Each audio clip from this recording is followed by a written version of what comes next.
vamos a acercarnos a los problemas de la identidad personal.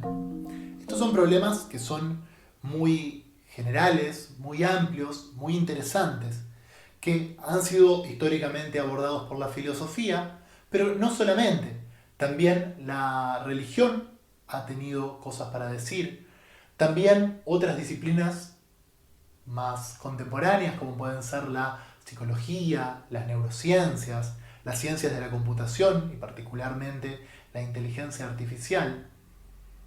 Todas estas disciplinas nos han permitido acercarnos un poquito a este misterio que es ¿qué somos? ¿Quiénes somos? Me gustaría que separemos el problema de la identidad personal en 4 problemas un poco más pequeños que son distintos entre sí. Por un lado está la pregunta por ¿quién soy yo? Por otro lado, ¿qué es lo que me hace ser una persona? ¿Soy la misma persona aun cuando cambio con el tiempo? Por otro lado, ¿qué soy yo? Si bien estos problemas y estas preguntas están emparentadas, refieren a cuestiones diferentes. Vamos a ir viendo una por una. Empecemos por la primera. ¿Quién soy yo? Generalmente, cuando hacemos esta pregunta, estamos pensando en un conjunto de características y rasgos que definen a la persona. Son esas características que hacen que seamos quienes somos. Pensamos en cosas como la personalidad, la nacionalidad, la religión, las preferencias, las orientaciones, la profesión. Cuando afuera de la filosofía se pregunta por la identidad personal, generalmente pensamos en esto, en estas cualidades. Me parece que es importante que notemos que qué es lo que define a la identidad personal es contingente en este sentido. Por ejemplo, para algunas personas, su religión puede ser indiferente. No tienen una definición de su persona basada en su religión. Para otras personas, la religión es central. La idea central es que puede variar según la persona, la cultura y el momento histórico. Si bien estas cosas siempre son importantes, cuál es el valor que le damos a cada una es contingente. Por ejemplo, en cierto momento de la historia, la orientación política era un elemento fundamental para definir la identidad. Hoy en día, para algunas personas, sigue siendo algo central, mientras que para otras personas es algo secundario, no les resulta relevante. Algo similar podemos pensar con la música. Hay personas que definen su identidad en base a la música que escuchan. Para otras personas eso no es tan relevante. En otras culturas también la música no tiene la preponderancia que la tiene, por ejemplo, en nuestra cultura. Pensemos en la religión. Pasa exactamente lo mismo. Para algunas personas es fundamental, para otras personas no es parte de su identidad. Lo mismo podemos considerar de la orientación sexual. Piensen, por ejemplo, cuando les preguntan a ustedes quiénes son ustedes o qué son ustedes, qué tipo de respuesta dan. Hablan de su personalidad, de sus orientaciones, hablan de lo que ustedes hacen o de lo que ustedes quieren hacer, hablan de su religión. ¿De qué hablan? ¿Quiénes son? Veamos otro problema. El problema de la personalidad. ¿Qué es ser una persona? Podemos formular este problema en las siguientes preguntas. ¿Cuáles son las condiciones necesarias y suficientes para ser una persona? ¿Qué es lo que tienen las personas que las no personas no tienen? Me gustaría que veamos que esta pregunta, si bien parece un poquito abstracta, es fundamental por sus consecuencias éticas y legales. Un lugar donde se ve esto muy claramente es en los debates en torno al aborto. ¿Ese óvulo fertilizado es considerado una persona o no? también esto se ve en otros debates, como por ejemplo en los debates de los derechos de los animales no humanos. ¿Algún animal no humano tiene las condiciones necesarias para ser considerado como una persona? ¿Para considerarse que tiene una identidad personal? Esto es importante porque no actuamos igual con las personas que con las no personas. Para que pienses un poquito en tus propias intuiciones, me gustaría proponer este ejercicio. En este ejercicio voy a ir mencionando algunos ejemplos y de manera intuitiva, sin pensarlo demasiado, al menos ahora, tenés que tratar de clasificar a estos ejemplos según si son una persona o no son una persona. Muchos de estos ejemplos son tomados de discusiones contemporáneas o históricas. Otros son ficción. Empecemos con el primero. Una piedra. Claramente, una piedra no es una persona. Un humano o humana adulta. ¿Es una persona?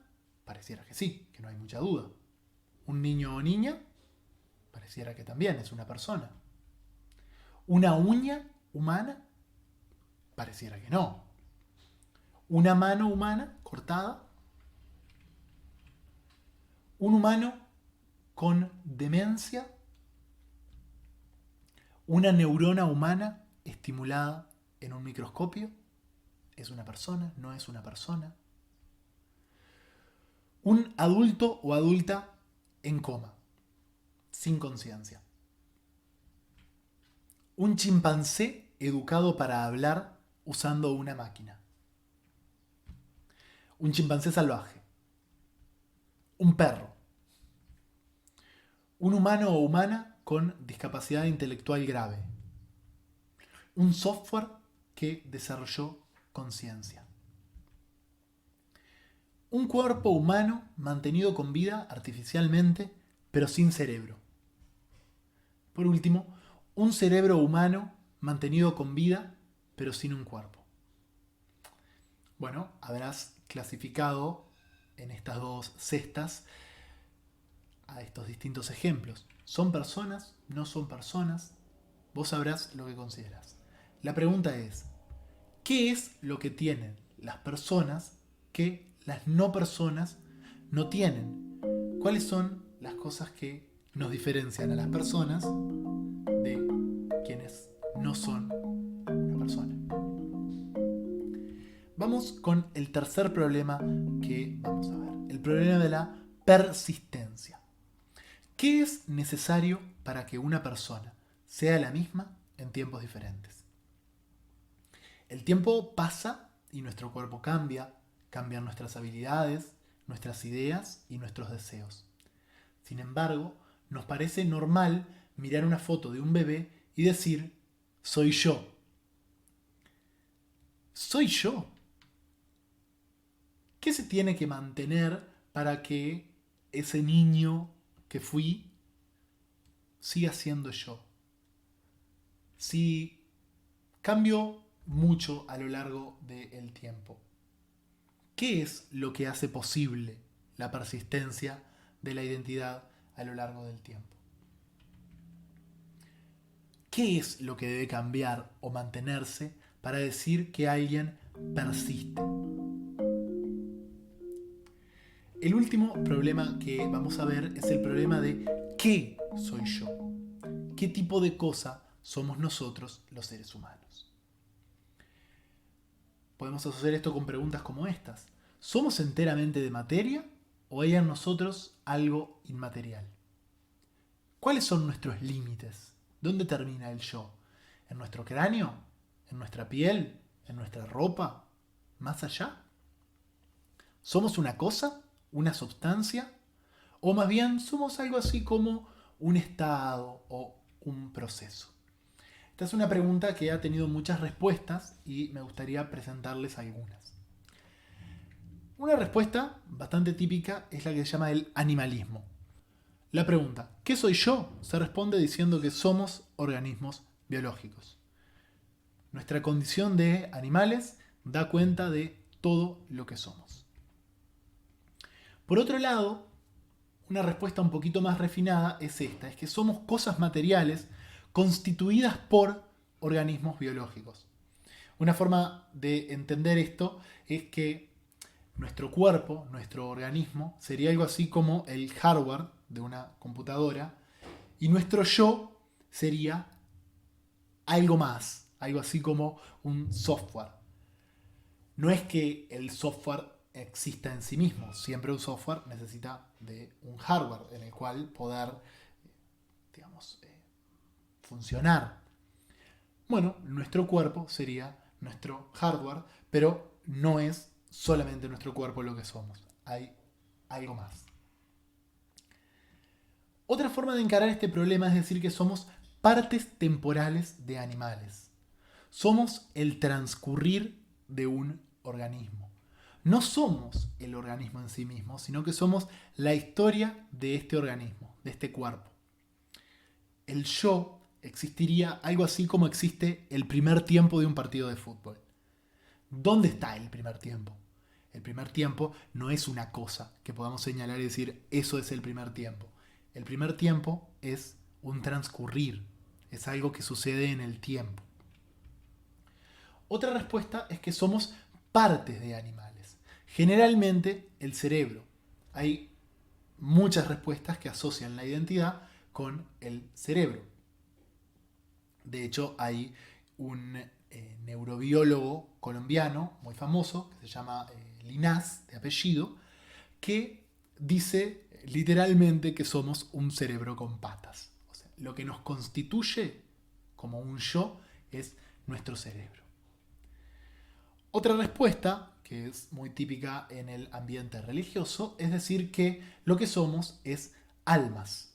Nuestro yo es nuestra alma, que sería algo inmaterial, distinto del cuerpo. Una respuesta un poquito más refinada es la respuesta del filósofo David Hume. Según él, somos un haz de percepciones. Seríamos algo así como la película que se proyecta en nuestra mente, y no más que eso. Por último, hay una respuesta que dice que simplemente no somos nada. El yo es una ilusión. No hay nada que podamos identificar como un yo, sino que es en realidad una falsa creencia, una ilusión.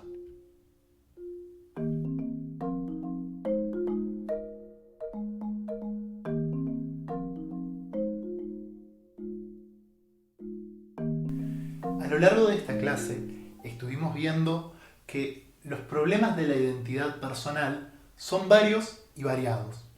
Es importante poder distinguir de qué estamos hablando, qué es lo que estamos preguntando y qué tipo de respuesta queremos, para evitar que nuestro filosofar se convierta en una charla sin sentido y sin propósito.